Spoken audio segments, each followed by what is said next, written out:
It's great being here, and it's great being able to spend time in God's Word. And really, as we've talked already some this weekend, and we're trying to think it a little bit more, this idea, this concept of being set apart. Do you care about what people think about you? This is going to be a class, by the way, class-ish. There'll be times when you realize that I'm like not letting you talk as much, and then times when I want you to talk a little bit more. Do you care about what people think about you? Yes? Why? Why? Like, so yes. So yes. Why do you care what people think about you? Okay, that's a nice spiritual answer. You want people to see you through Jesus and maybe see Jesus in you. What else? Sometimes, let's be real, sometimes it's not about you want people to see Jesus in you. Let's be honest. What else though?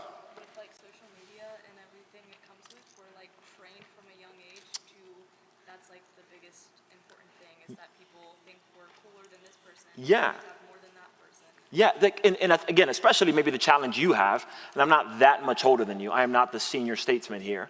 But I can remember when I was in middle school, there was no real social media. When I was in high school, it's like when Facebook started to be a thing and Instagram came out and all of that. And so, but you have a different challenge in that from a really young age, you've been geared to be told that how people see you and how people think about you matter. And here's the problem, is that oftentimes we think that who we are is what people. That you are what people see. By the way, what do people actually see? When they see you, what do they see? Okay, and that's sometimes the challenge, is we tell ourselves that whenever people see me, what they actually see is they see the outside person, so they see what I look like. That whenever people see me, they see maybe my height, or they see the hair that I have or the lack of hair. They see my eye color, they see my weight. I don't know why you laughed at the lack of hair. But they see me outwardly. And based on what they see outwardly, they see how I dress, they see the stuff that I listen to, and based on how they see me, that's where my value is found. The problem is that what people see, that outward appearance, isn't the real you. And you know that deep down inside, that you are more than what you look like. Because how much control do you have really over what you look like? You have a little control. But for the most part, did you get to control what color of skin you were going to have? Or like how much, again, the hair thing, I'm in my head about the hair thing. But did you get to control how tall you were going to be? Did you get to control how your eyes look like, the shape of your face? Did you have any control over any of that? And I think sometimes we tell ourselves, well, this is who I am. My value is found in this. And what the Bible will actually show you is that the outward appearance, in fact, in 1 Samuel, God will say as much. He doesn't care about that. That what you look like isn't who you really are, at least not to God. That to Jesus, your character matters. In Matthew chapter 23, Jesus will talk to the scribes and the Pharisees, and he'll say some pretty, for a lack of a better word, some actual literal damning things. In Matthew chapter 23, somebody read these verses. I want to bring up just a few. Here's kind of the roadmap for what we're going to do. We're going to look at this idea that Jesus cares about your character, that who you actually are on the inside matters. Then I want us to look at the story of Samson. I know it may sound a little bit weird, but Samson, I think, is someone who had all the ability and all the care. He was equipped maybe better than anybody else to really be special and to really be set apart for a particular purpose, and he fails. And I want us to look at why he fails, what happens in his life. And then I want us to wrap up with the words of Jesus and look at some things that Jesus himself says about ways in which we can set ourselves apart in our character, and that'll help us be different from everybody else. But I want you to notice again, to Jesus, who you are on the inside, your character matters. In Matthew chapter 23, in the chapter, he's condemning the Pharisees. I want us to just look at some of the things that Jesus says to the Pharisees. Someone read Matthew 23 verses 2 and 3. It's up on the screen, or you can read it in your Bible if you have a New American Standard 95. I'm joking. I'll accept almost any other translation. You said 2 and 3? Yes. The scribes and the Pharisees sit on Moses' seat, so do and observe whatever they tell you, but not the works they do, for they preach but do not practice. All right, so notice in Matthew chapter 23, verses 2 and 3, what does Jesus say about the Pharisees? What do? They preach what they don't practice. Correct. They love to tell people, hey, you should live your life like this. You know what? If you really want to be holy, if you really want to be special, this is how you should operate. This is how you should walk. This is how you should dress. This is how you should talk. This is what you should listen to. This is what you shouldn't listen to. But what's the problem with them? Jesus says that they don't do it themselves. And let me tell you something. Jesus cares about your character. And so Jesus will see the inconsistencies between the things that you say and the things that you actually do. My guess is that in an environment like this, it's easy to talk about what? All the what? When you're here, do you talk about all the bad things that you do? When we're here, how do we talk about ourselves? In a super great way. Man, these weekends, I could just remember being like, when I was in high school and in college, and I used to go to stuff like this. And I knew, by the way, deep down inside, I wasn't living everything I was saying, but I would talk in such a way that you would think I was the most spiritual person in the room. By the way, you could fool people. Because you can say anything and people will believe you, but you know who you can't fool? You can't fool God, because he sees the inconsistencies. Notice what he says a little bit later on in chapter 23, verse 4. Someone read this verse for us. Don't raise your hand, just read for me. They tie up heavy loads that are hard to carry and put them on people's shoulders, but they themselves aren't willing to lift a finger to move them. All right, so in chapter 23, verse 4, what's Jesus saying about the Pharisees? What are they like here? Yeah, they're hypocrites in what way? By the whole thing is going to be like that, they're hypocrites. And more than just they're telling people to do something but they're not doing it, they're telling people to do something, but what aren't they willing to do? Not just doing the opposite. So they're putting this load on people. You think that they're putting this burden on people, and they're unwilling to do what to the people? To help them. That's really the problem. And Jesus sees, by the way, he sees not just the inconsistency between the things that you say and the things that you do, he'll also see your unwillingness. Remember, Keith, I did hear that last part where he talked about service and serving people. Jesus will see when you're unwilling to serve. And he sees your unwillingness to show grace to people in need. He sees the real you. You think about it, oftentimes, when is it that we're willing to serve? When do we serve? Maybe one of two times. There's like two different scenarios when people are willing to serve. Okay, so you'll serve when there's like, which is really just a job. It's not real like, but I will do for you, like Keith said, I was there for that, if you do for me, the environment that we live in. Maybe I'll do for you if people will see me doing. You get what I'm saying? Why would I pick up a bottle if no one's watching me pick up that bottle? Then no one's gonna see that I'm a servant. What's the point? That's backwards. I don't get anything out of that. You get what I'm saying? Like that's sometimes the mentality we have. Or we'll serve if we think that it's not that hard. You get what I'm saying? If this isn't that difficult, if it's not going to take that much time, if it's not going to be, and Jesus, he sees the Pharisees, he sees that they would put these burdens on people, that people were burdened, and instead of helping them, he says that they were unwilling to do what? Unwilling to help people. By the way, how did we read the New Testament, and to us, the Pharisees, are they the good guys or the bad guys? They're the bad guys. But in the first century, to the people living in that day, were the Pharisees the good guys or the bad guys? They were the great guys. They were the spiritual people. But Jesus saw the real them. You see what I'm saying? He cares about your character. Look at what he says a little bit later on in chapter 23, verse 15. Someone read chapter 23, verse 15.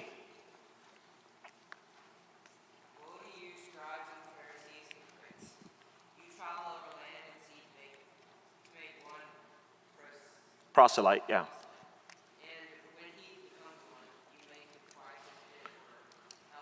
All right, so notice in chapter 23, verse 15, what are the scribes and the Pharisees doing? They spent all this time to do what? So he says, you travel over land and sea to make one proselyte. You know what that is? Yeah, you say, so think about it, think of it in Christian words. So to proselyte someone is you're taking them from a Gentile and making them a Jew. For us, that would be the image of you doing what? Matthew 28, I'm pretty sure I heard Keith finish with this as well. Of you going out and doing what?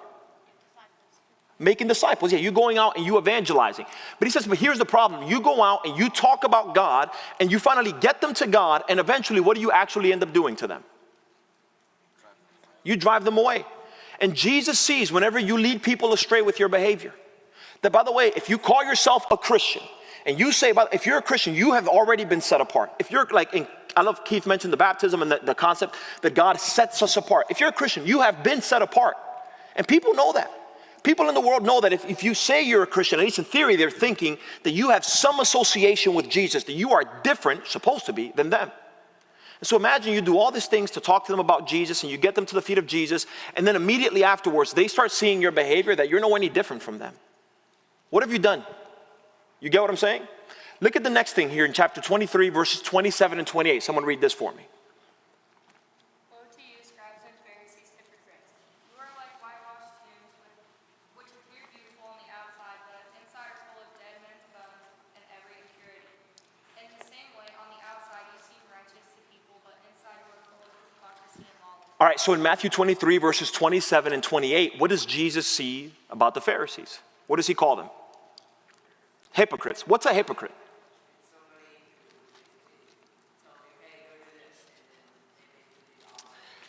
There's a simpler word, actually. We have a job where people today actually glorify hypocrites. You spend a lot of time. You love hypocrites. You don't even know it, maybe, but you do. It's an actor, correct. A hypocrite is just an actor. I'm a little risky question here. Somebody shout out your favorite movie. If it's inappropriate, do not shout it out. Keep it to yourself, please. Okay, Lord of the Rings. I saw them, but it's a long time ago, so if you like Lord of the Rings, I'm apologizing ahead of time for not knowing the characters. Frodo, right? That's the, do you know, anybody knows the guy who plays Frodo? Elijah Wood. Okay, if you saw Elijah, that's good. No, he's a pretty famous actor. If you saw Elijah Wood today, is he actually Frodo? If you went up to him, you're like, hey, Frodo, he's gonna be like, all right, my name's Elijah. Can you maybe just chill? But the thing is, for a point in time, he played a role. Is he actually Elijah Wood? No. I'm sorry. Yes, that was stupid. Is he actually Frodo? No. A hypocrite is an actor. That you play a role. You play a paper. This isn't who you actually are. You're just being this person in front of people. Deep down inside, again, do you think he thought he was Frodo? Do you think he thought that ring was magic? No. He knows he's playing a role. And it's possible, let me tell you, he sees the you that you hide from people. That Jesus sees the real you. Your character matters. Which, by the way, let me just say, if in a negative way this is true, in a positive way this is also true. That Matthew chapter 6, Jesus sees the real you. All the good that you do that no one sees. All the ways in which you serve people, that you pray for people, that you're trying to serve God, that no one will ever see, no one will ever acknowledge. Jesus sees that because he sees the real you. All the intentions you have to do good and serve people that no one sees, again, he sees that because he sees the real you. But here's my point, your character matters. God cares about your character. And he cares about your character because you're special to him. Like you are, every single one of you. You're special to the Lord. And I don't mean that, by the way, in like the way your parents might tell you that you're special. I don't believe that about you. We're all regular. But God sees us differently. And God sees you in such a way that I want you to, by the way, think about all the things that God has done to show you how much you mean to him. What are some things that God has done to show you how much you mean to him? That he didn't have to do, by the way, but he chose to do to show you how, Okay, so he died on the cross. That's like the big thing. There's some lesser things I would say that he's done. He gave you life. That's pretty important, by the way. And he didn't just give you life, but again, Keith, maybe I was there for more of your lesson than I thought. But you woke up in the morning and you opened up your eyes and you breathed. Did God have to give you that? But he did. Like every day, every moment of your life, God has sustained you. And the reason why is because he sees value in you. The real, actual you that exists deep down inside. This is also true of the person of Samson. I want us to very quickly, I want to show you in the story of Samson kind of how Samson fails. Samson, maybe more than any other person in the Old Testament, in my opinion, and I would argue this with almost anyone else. Not anyone else, but almost anyone else. But I would argue Samson, probably more than almost anyone else in the Old Testament, resembles Jesus or could have been like Jesus Christ. I want to show this to you in a second here. But I want to start with the end of his life and see what happens at the very end of his life, and then ask ourselves, how did he get here? Someone read Judges chapter 26, verses 20 and 21. She said, "The Philistines are upon you, Samson." And he awoke from his sleep and said, "I will go out at the other time to shake myself free." But he did not know the Lord had departed from him. And the Philistines seized him and gouged out his eyes, and they brought him down to Gaza and bound him with bronze chains, and he was a grinder in the prison. All right, and you think about, and keep reading, read through verse 25. Now the lords of the Philistines assembled to offer a great sacrifice to Dagon their god, and to rejoice, for they said, "Our God has given Samson, our enemy, into our hands." When the people saw him, they praised their God and said, "Our God has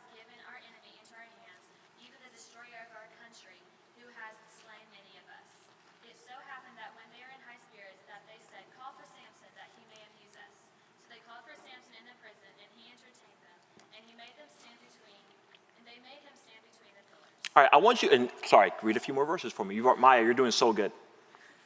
And Samson said, "Let me die with the Philistines." And he bent with all his might so that the house fell on the lords and all the people who were in it.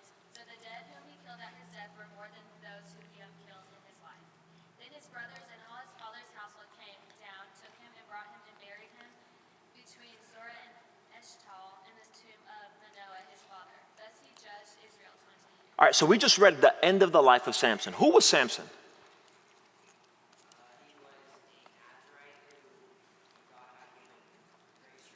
Okay. Yeah, so you know what, like, you know Samson as being the guy who had a lot of strength. What else do you know about Samson? Okay. All right, back to the hair thing. He had nice hair. Yeah. What else do we know about Samson? He was a judge. Yeah. What else? He was chosen by God. In fact, before birth, he was chosen by God, and he was given a special job.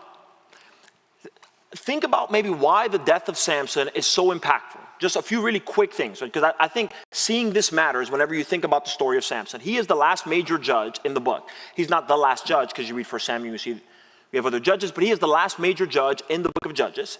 And the people at this point in time have stopped crying out to God. You read the book of Judges, and over and over and over again, they're crying out to God, asking God to save them. They're done doing that. They've given up. They've resigned themselves that their situation is just awful. This is just who they are. They're never going to get out of the pit that they're in.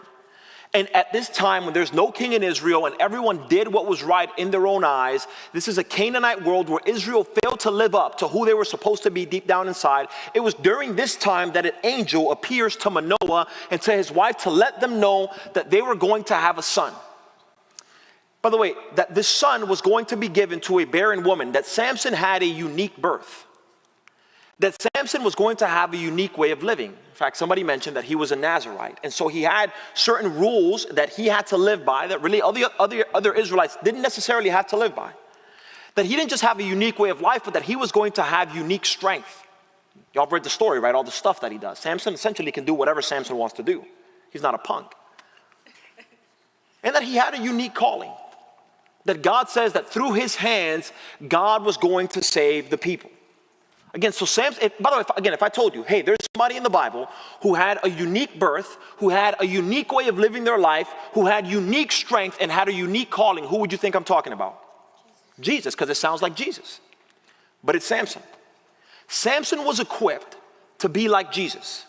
He had all the equippings, all the things to be like Jesus Christ, and we just read the end of his life, and how does his life end?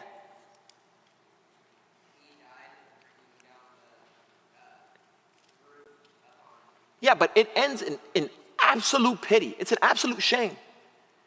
Did Samson die because of his lack of strength? Did he die because God lied to him about who he was going to be? Is that why he died? Why does Samson die?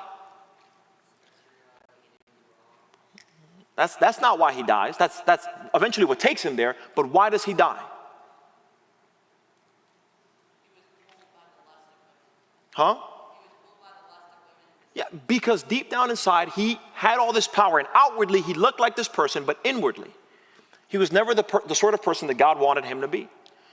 And his parents gave him a unique name. We won't get into all of this. But y'all know what happens in the story. My point is that you are not that different from Samson. I don't know if you know this, but if you are a Christian, you are a unique people. That you've been a people who have been set apart. In 1 Peter chapter 1, Peter will write and say, "Blessed be the God and Father of our Lord Jesus Christ, who according to his great mercy has caused us to be" what? What does the verse say? Born again to a hope. And how was it? What was it that gave you life? In the verse. The resurrection of Jesus Christ from the...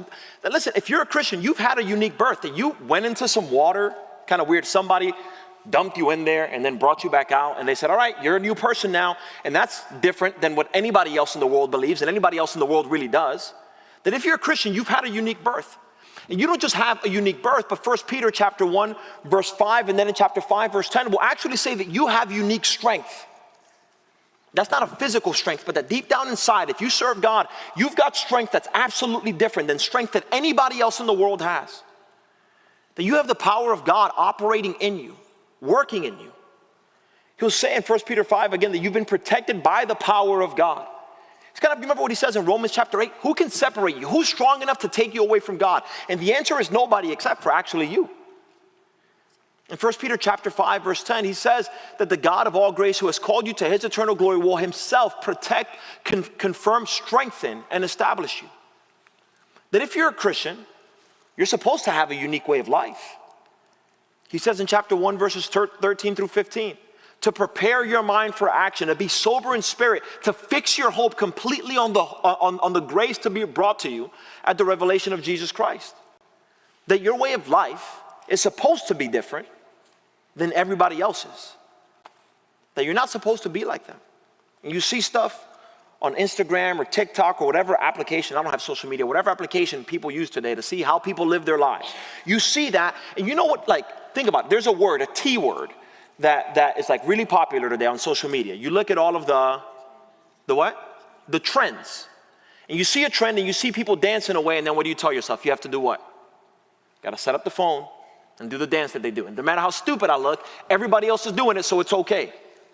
I see how they dress, and so I tell myself, this is how I got to dress. I hear the lingo, and so I tell myself, I have to talk like them. But it makes no sense to me, because if you're supposed to be set apart, then what business do we have being like everybody else? You get what I'm saying? Christians are supposed to have a unique way of living. That if you're a Christian, you have been set apart. God has called you to, like Keith was mentioning earlier, a higher purpose.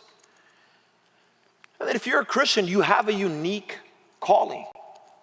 That you have been called to a higher purpose. I won't get into all of that because we talked about it. So what went wrong for Samson? I want to go through this really quickly so we can kind of just see some lessons on what goes wrong for him. And maybe kind of, if we're honest with ourselves, see places and times when we've gone wrong. And we have failed to live up to the calling. We have failed to live up to that hope that God has had for us to be set apart. Times that I at least have failed to live it that way. Are reasons that are very similar to why Samson falls. Samson, as a Nazirite, was supposed to not eat anything involving grapes. By the way, when we think about Samson and we think about, all right, Samson didn't do what God wanted him to do, what do we think about? What did he do that he wasn't supposed to do? Huh? No, that's not, I mean, that's a good answer, it's true. But when we think about Samson did something a big thing he wasn't supposed to do. He cut his hair. That's the right answer, by the way. Though it's true, he did touch the carcass. We're going to see that in the answers. But typically, whenever people think about the big thing that he wasn't supposed to do, is he wasn't supposed to cut his hair. But really, like my buddy here, I can't see your name tag, so I can't say your name. I was going to try to give you some credit. Oh yeah, I like you brought it up. Like Chandler said, Samson's whole life, he was disobeying God. As a Nazirite, he was supposed to avoid eating anything with grapes, which, by the way, Samson went to a lot of parties and did a lot of drinking. And alcohol is made with, take a guess, grapes, correct. Samson was not allowed to eat anything unclean, and Samson actually finds a little carcass, and inside the carcass, what does he find? He finds some honey, and what does Samson do? He eats, in fact, he gives it to his parents as well. Samson was supposed to be holy, was supposed to avoid unclean things. When he kills people with the jawbone of the donkey. Again, he's not supposed to touch that. And then eventually, he's not supposed to allow his hair to be cut. But my point is that sometimes we look at Samson's life and we look at just a big bad thing that he did. I just want you to know this. Anytime you have ever committed some sin that you were like, I can't believe I did this, there was always little things that you were doing that brought you to that moment. Samson didn't allow his hair to be cut by mistake. Samson's whole life he'd been playing with fire. His whole life he'd been putting himself, instead of being set apart, he'd been putting himself in situations that he had no business being in until eventually the big bad thing came. You get what I'm saying? The devil, this is how he wants to operate. He wants you to think that those little sins, which is how we tell ourselves, those little sins that you commit, that they're not that big a deal. No one's going to know. No one's going to find out. By the way, everybody else does it. Who cares? You're just like everybody else. It's all right. And you give in to that. You look at people that in your brain, everybody has some sins that you're like, I would never do this. People who have committed those sins, my guess is they would have thought to themselves, I would never do that. But you make small concessions till eventually you do. Samson constantly was hanging around places he had no business being in. Why is he going down to Timnah to be around the Philistines? Do y'all remember? He wants to be around the Philistines. There's actually just one answer. He saw a cute girl, exactly. Samson's life is like, he's a caveman. He sees, he wants, he takes. Like that's his life, legitimately. He's a barbarian. And he was supposed to be set apart. But what ruined Samson is that he constantly found himself in places he wasn't supposed to be. And my guess is, again, that will be a temptation for you. It had been a temptation for me to find myself places with people I had no business being with, on sites you have no business being on, hanging around, talking about things you have no business talking about, being alone with a girl or with a boy, you have no business doing that.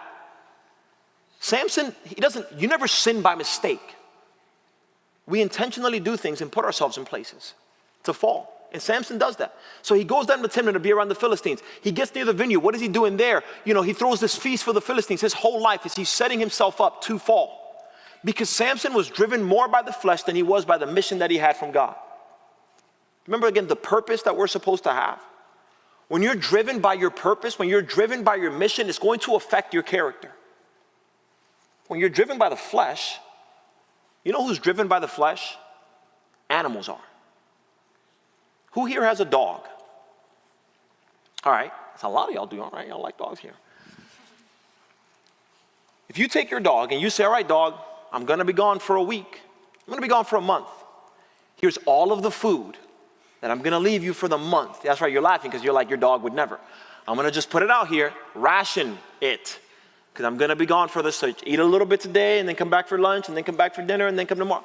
What's a dog gonna do? Eat as much as he can until he does what? Throws up, and then what's he gonna do? Eat that too, because dogs are driven by the flesh. Like they're fleshly. They're not thinking about tomorrow. But let me tell you, anytime you've lived for just the right year right now, you're being a dog. You're being fleshly. That's Samson's problem. He never lived a life that was set apart because he was only thinking about the right here, right now.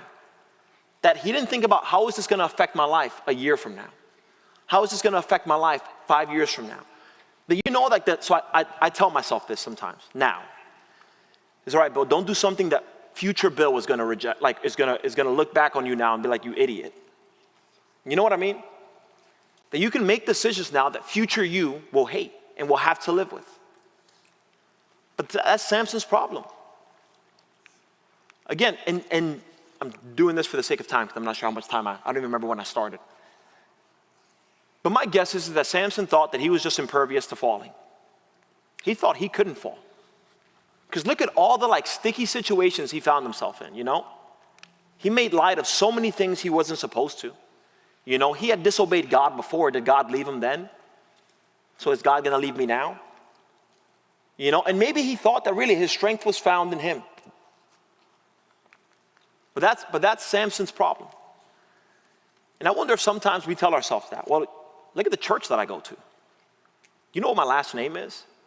You know all the stuff I've done? Good stuff I've done, or the stuff my parents have done? You know all the people we've had over and served and all, and sometimes I think we excuse ourselves and we think, I would never fall. That could never be me. Samson's failure did not happen because God didn't equip him enough. It didn't happen because he didn't know who he was supposed to be. It didn't happen because he didn't have the opportunities to do right. It happened because he lost sight of what made him unique, of what made him special. What made him special all along was God. And the more he left God, the more he became like everybody else. Until eventually he died like everybody else. And the same thing is true for us. That I said you're special, but really what makes you special is God, that God has set you apart.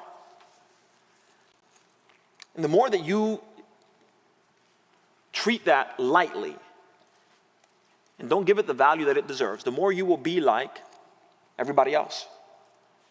So you won't be surprised when you talk like them and when you laugh at the stuff that they laugh at and you behave like them. And then you suffer the consequences for living in the world like they do. It won't be a surprise. Because this is what happens to Samson.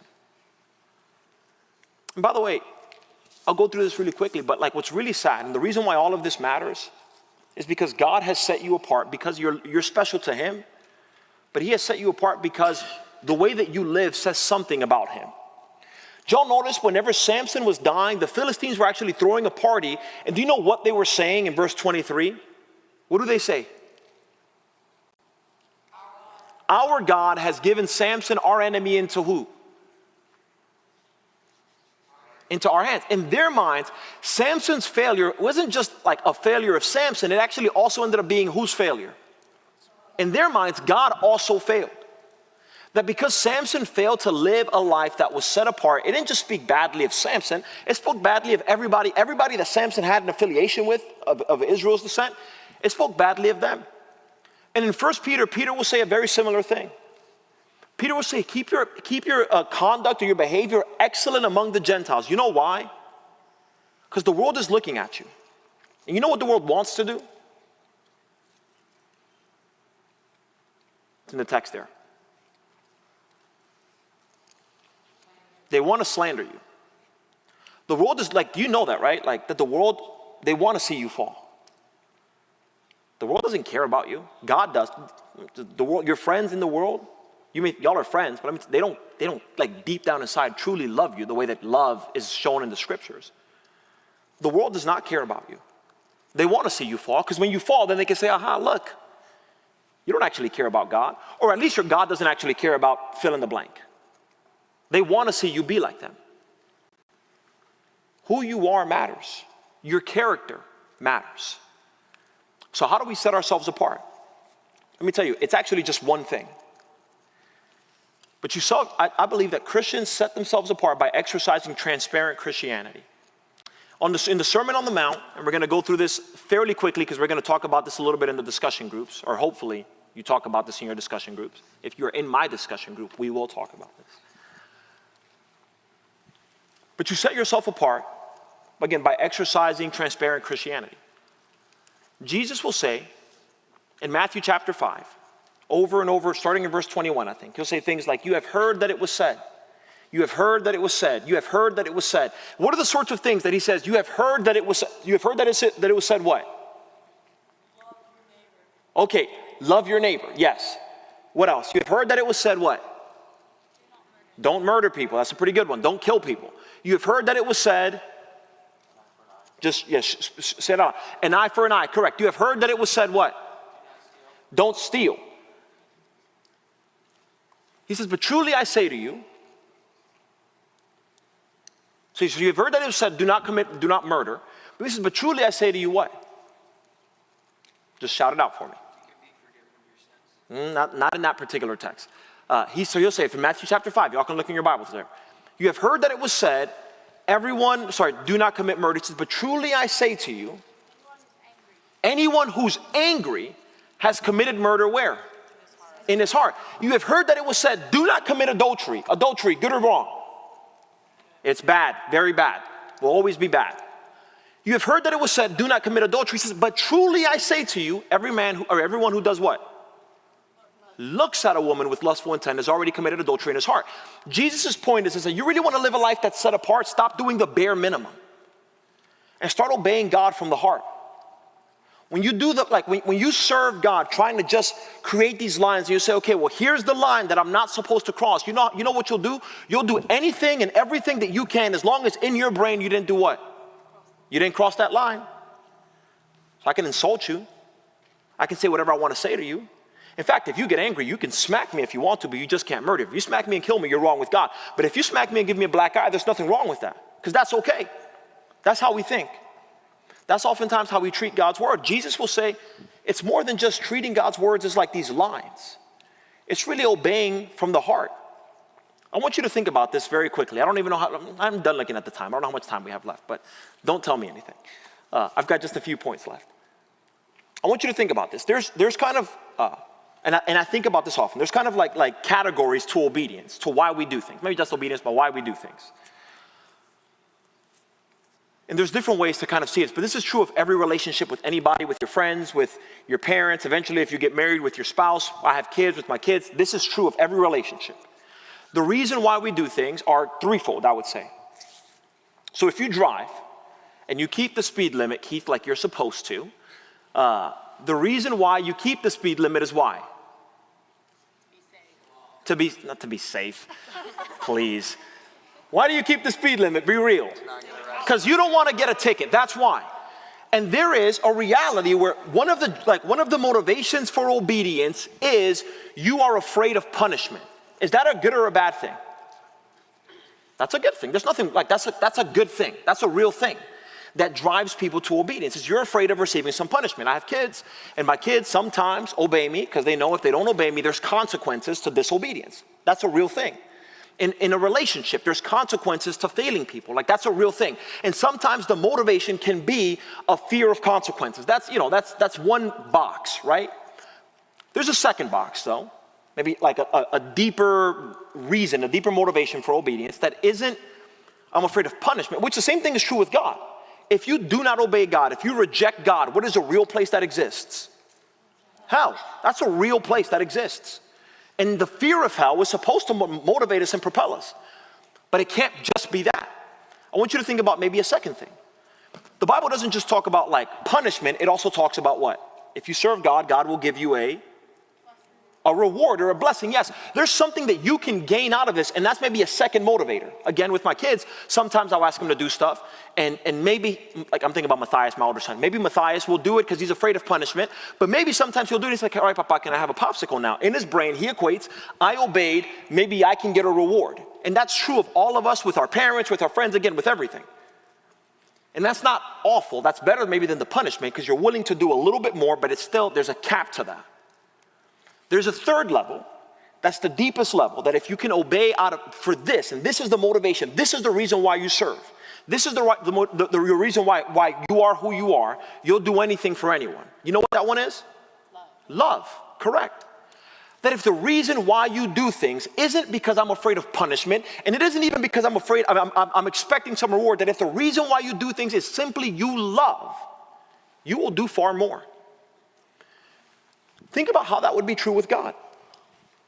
The fear of hell is a real thing that needs to be inside of you because it'll help you. Because there'll be some times you may not feel the love, and sometimes you don't care about the reward, and you need to remember hell is real.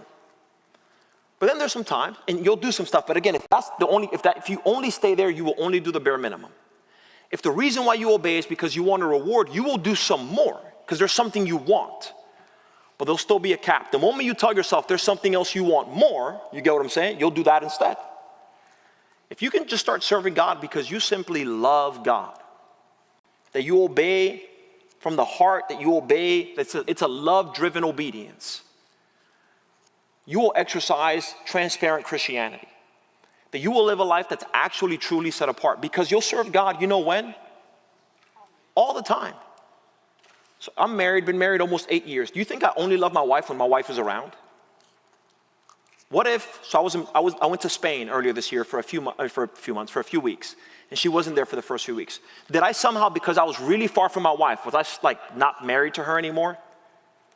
Like a dum-dum, I forgot my wedding ring this morning. Because I'm not wearing my wedding ring, am I somehow not married to my wife?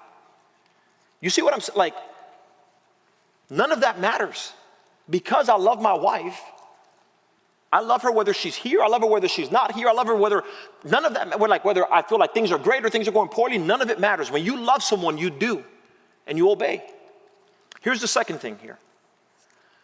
I think that for us to really live a life that's set apart, we have to learn to embrace weakness. In the Sermon on the Mount, Jesus will say, blessed are the, what's the first one he says? Blessed are the poor in spirit.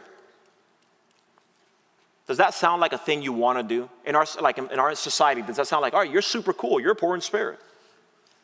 You're lame, is the feeling, you know? Blessed are the meek. Blessed are those who hunger and thirst. In fact, and in the Gospel of Luke, he'll say, blessed are the poor. But we have to learn to embrace weakness. That you will never be who God wants you to be if you're always trying to be the top dog. God and I can't both be the king of the kingdoms. And if he's the king, you know what that makes me? If God is the king, what am I? A servant. I'm a peasant. But I'd rather be a peasant in the house of the Lord than be a king of my own kingdom. But we have to learn to embrace weakness. Who cares what people think about you? Sometimes people are going to make fun of you because you're serving God, because you're not laughing at the things that they're laughing at, or you're not doing the things that they're doing. Who cares about any of that? Let them say what they want to say. Let them think what they want to think. Embrace real weakness. to find God's grace. It's really Paul's point in 2 Corinthians chapter 12. Here's the third idea. You need to serve God when no one is looking. You want to live a life that's set apart. In Matthew chapter 6, he'll say multiple times, he says, don't practice your righteousness in front of men to be seen by them, but rather, and then he gives 3 examples. And in every example, he'll say the things that you do, you know how you should do it? Do it in secret. You are who you are when no one is looking. When no one sees you, what are you looking at? When no one's going to find out, what are you talking about? What are you doing? Because it's in those moments that you show that you're really set apart. In these moments, anybody could be anybody. In this sort of environment, everybody's super spiritual. Everybody loves Jesus here. The question is when no one's around, will you continue to love him? And here's the fourth idea. Is see your sin for what it is. Don't make excuses. Don't try to minimize it. Don't do any of that. In fact, he'll say, if your right hand causes you to sin, do what? Cut it off. If your right eye causes you to sin, do what? How fun does that sound? Does that sound natural? Could you imagine trying to cut your own hand off? Every other part of you would be fighting against it. Maybe at the center of all of this, if you want to exercise transparent Christianity, if you want to be the kind of person that lives a life that is completely set apart, you're going to have to do the hard things. That's what it is. This is hard. And it will be hard. Jesus says in chapter 7, at the end of the Sermon on the Mount, he says, he who hears these words, you know what he says? And does them. I'll tell you what he's like. He's like a wise man who built his house. Help me out here. On the rock. And the storms came. And the winds blew. And what happened to that house? It stood firm. Then he talks about a different guy. And the other guy heard the words of Jesus. But he made a different decision. He says he heard, but what didn't he do? Yeah, so he says, and that person is like the person who hears the words and doesn't do. By the way, I think sometimes we think the guy who built his house in the sand is the guy who never hears the words. That guy just doesn't build the house. But this person, he hears. You've all heard. The choice for you is going to be, okay, but what are you going to build your life on? Will you hear and do? In Luke's account, Sermon on the Plains, and I'll finish with this last idea, on the idea of do hard things. There's maybe a little Bible Bowl question here. See, Bible trivia here. There's a difference between what he says in Matthew 7 and what he says in the Sermon on the Plains, between the Sermon on the Mount and the Sermon on the Plains. The wise man, he hears the words, he does, but there's one more information. There's one more thing added in. Anybody knows what it says?